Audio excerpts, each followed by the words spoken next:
আসসালামু আলাইকুম দর্শক, স্বাগত জানাচ্ছি দেশের নির্বাচিত খবর নিয়ে জাগো টিভির নতুন সংযোজন সন্ধ্যার বাংলাদেশে। আপনাদের সাথে আছি আমি আফরিন সুমনা। শুরুতেই সংবাদ শিরোনাম। ইলেকশন ইঞ্জিনিয়ারিং, রিজওয়ানা হাসান ও খলিলুর রহমানকে গ্রেপ্তারের দাবিতে জামাতের বিক্ষোভ। এমপি মন্ত্রীদের 2 দিনের প্রশিক্ষণ কর্মশালা উদ্বোধন করলেন তারেক রহমান। অন্তর্বর্তী সরকার কোনো চুক্তি নিয়ে আমাদের সঙ্গে আলোচনা করেনি, জামাত আমির। ইলেকশন ইঞ্জিনিয়ারিং এ কারা ছিলেন সঙ্গে, নাম প্রকাশ করুন, রিজওয়ানাকে উদ্দেশ্য করে পরোয়ার।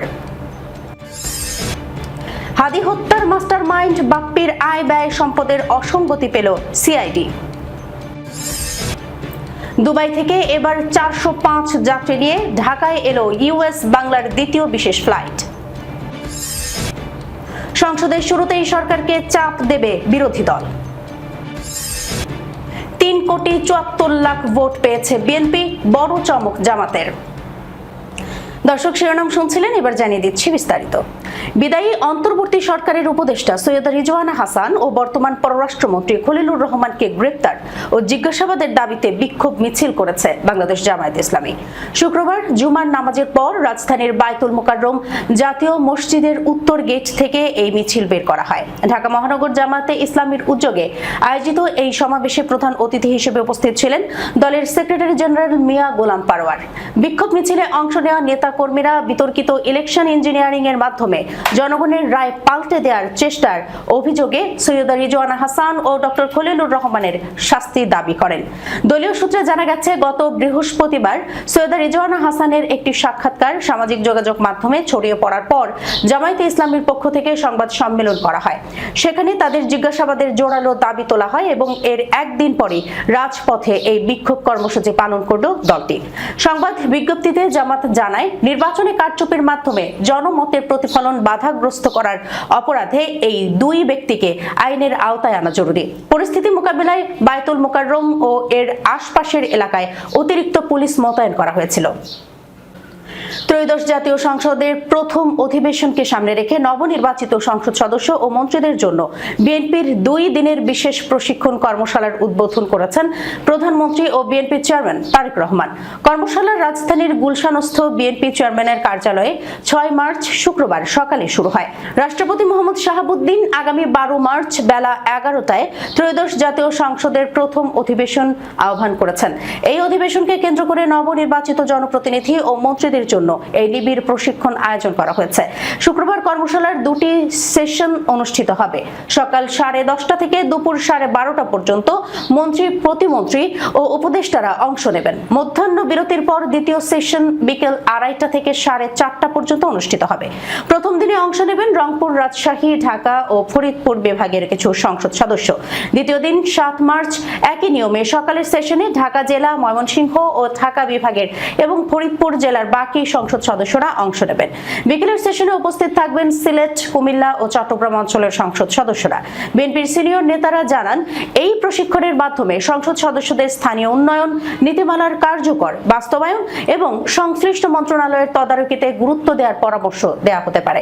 এছাড়া মন্ত্রীদের দুর্নীতি প্রতিরোধ, সুশাসন প্রতিষ্ঠা এবং সরকারি কার্যক্রমের স্বচ্ছতা নিশ্চিত করার কৌশল নিয়েও আলোচনা করা হবে।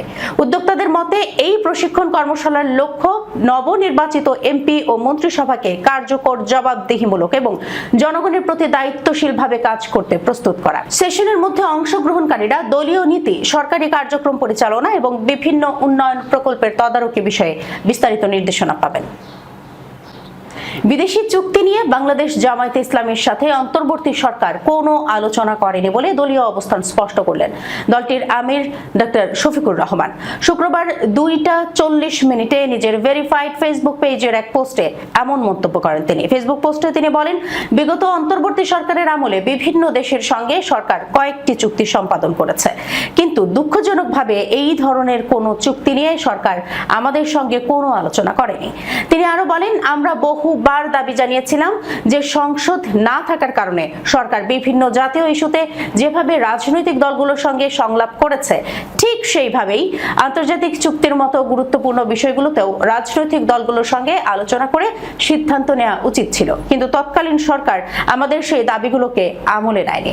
অতএব এই বিষয়ে আমাদের অবস্থান স্পষ্ট এবং এখানে কোনো ধরনের ধোঁয়াশা তৈরি করার সুযোগ নেই।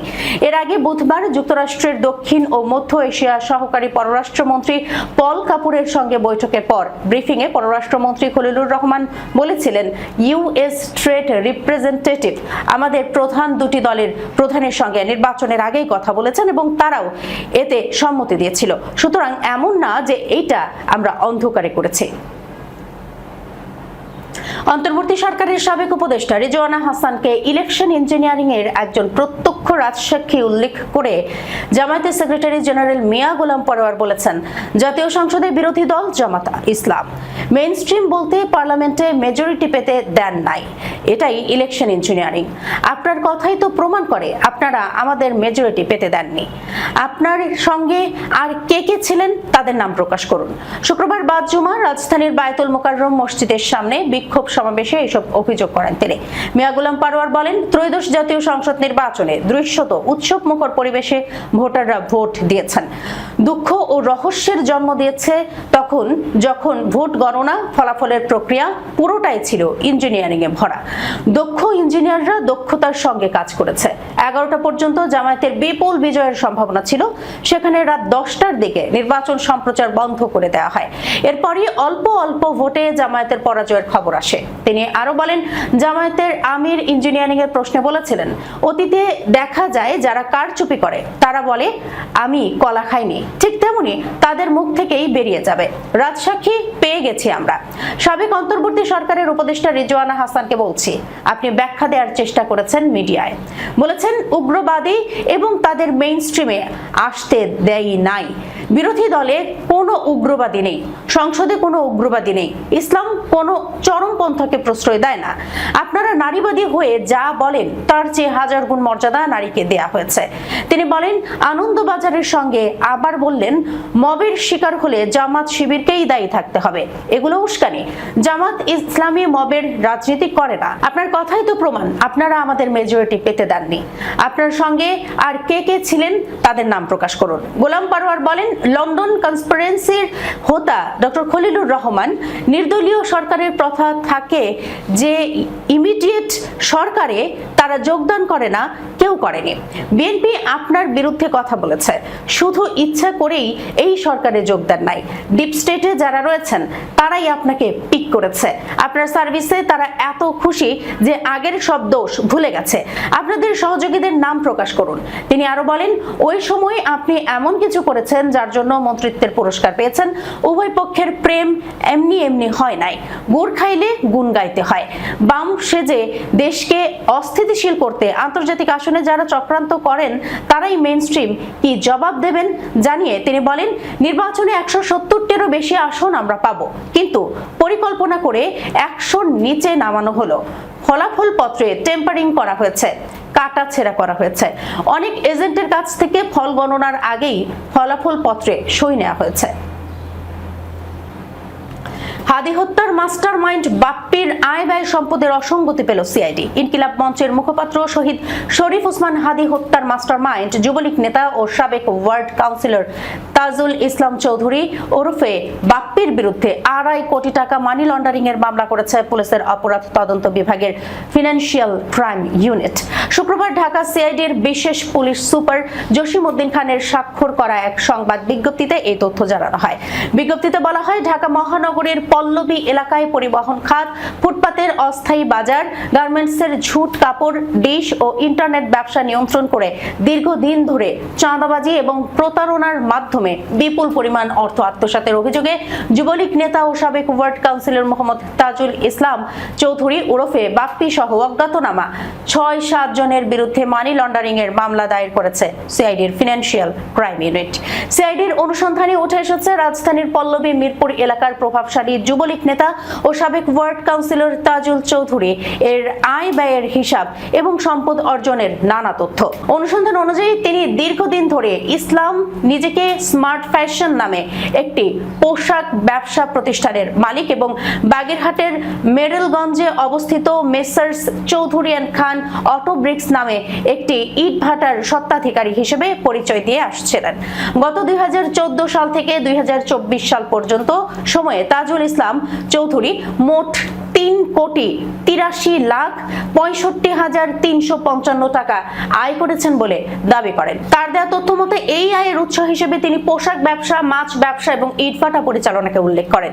তিনি দাবি করেন এসব ব্যবসা থেকে অর্জিত অর্থ দিয়েই তিনি বিভিন্ন স্থাবর ও অস্থাবর সম্পদ গড়ে তুলেছেন। একই সময়ে তিনি পারিবারিক ব্যয় দেখিয়েছেন 1,11,83,270 টাকা।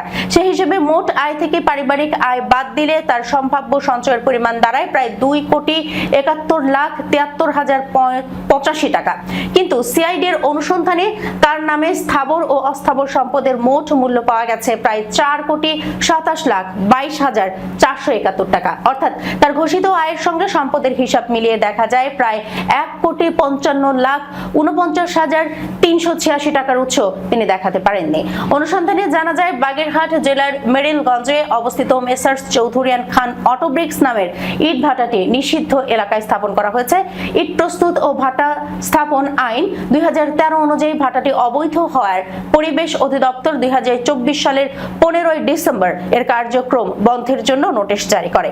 পরবর্তীতে 2025 সালের 30 জানুয়ারি মোবাইল কোর্ট পরিচালনার মাধ্যমে ভাটাটির বিরুদ্ধে 1 লাখ টাকা জরিমানা আদায় করা হয়। তবে এসব আইনগত পদক্ষেপ সত্ত্বেও অভিযুক্ত ব্যক্তি উক্ত ইট ভাটা থেকে প্রায় 48,48,000 টাকা আয় দেখিয়েছেন, যা নিষিদ্ধ এলাকায় অবৈধভাবে পরিচালিত ইট ভাটা থেকে অর্জিত হয় অর্থটি অবৈধ উৎসের বলে প্রতীয়মান হয়। মধ্যপ্রাচ্যে সংঘাতের কারণে সংযুক্ত আরব আমিরাতে আটকে পড়া 405 যাত্রী নিয়ে ইউএস বাংলা এয়ারলাইন্সের দ্বিতীয় বিশেষ ফ্লাইটটি ঢাকায় এসেছে। দুবাই থেকে আসা এই ফ্লাইট আজ শুক্রবার সকাল 6:07 হযরত শাহজালাল আন্তর্জাতিক বিমানবন্দরে 405 জন যাত্রী নিয়ে অবতরণ করে। ইউএস বাংলা এয়ারলাইন্সের মহাব্যবস্থাপক মোহাম্মদ কামরুল ইসলাম এই তথ্য জানান। মানবিকতার দৃষ্টান্ত স্থাপন করে সংযুক্ত আরব আমিরাতে আটকে পড়া বাংলাদেশিদের দেশে ফেরাতে ঢাকা দুবাই ঢাকা রুটে দুটি বিশেষ ফ্লাইট পরিচালনা করেছে বাংলাদেশের বৃহত্তম বেসরকারি বিমান সংস্থা ইউএস বাংলা এয়ারলাইন্স। এর মধ্যে প্রথম ফ্লাইটটি গত বুধবার 4 মার্চ সন্ধ্যা 7:20 ঢাকা ছেড়ে যায়। ফ্লাইটটি দুবাই থেকে স্থানীয় সময় রাতে ঢাকার উদ্দেশ্যে রওনা হয়ে গতকাল সকালে 378 জন যাত্রী নিয়ে ঢাকায় ফিরে আসে। এই ফ্লাইটে 378 জন যাত্রীর মধ্যে বিমান বাংলাদেশ এয়ারলাইন্সের 27 জন ক্রুও ছিলেন।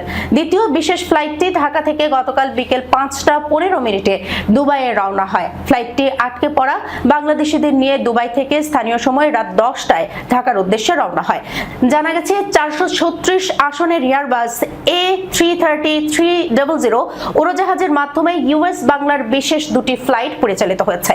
দুবাই বিমানবন্দর কর্তৃপক্ষ মধ্যপ্রাচ্যের সার্বিক পরিস্থিতি বিবেচনায় US Bangla airlines, Emirates, air India সহ কয়েকটি এয়ারলাইন্সকে বিশেষ ফ্লাইট পরিচালনার অনুমতি দিয়েছে। যেসব বাংলাদেশি যাত্রীর ভিসার মেয়াদ এরই মধ্যে শেষ হয়েছে অথবা শিগগিরই শেষ হতে যাচ্ছে তাদের অগ্রাধিকার ভিত্তিতে ভ্রমণের সুযোগ দেওয়া হয়েছে। আগামী 12 মার্চ বৃহস্পতিবার ত্রয়োদশ সংসদের প্রথম অধিবেশন। প্রথম দিন থেকেই সরকারকে কিভাবে চাপে ফেলা যায় সেই প্রস্তুতি নিয়ে রেখেছে প্রথমবারের মতো বিরোধী দল বাংলাদেশ জামায়াতে ইসলামী। বিশেষ করে আইন শৃঙ্খলা পরিস্থিতি সহ জনস্বার্থ সংশ্লিষ্ট ইস্যু, দ্রব্যমূল্যের ঊর্ধ্বগতি, নির্বাচনে অনিয়ম, জুলাই সনদ ও গণভোট এবং সুশাসনের প্রশ্নে বিরোধী দলের তোপের মুখে পড়তে হতে পারে সরকারি দলকে।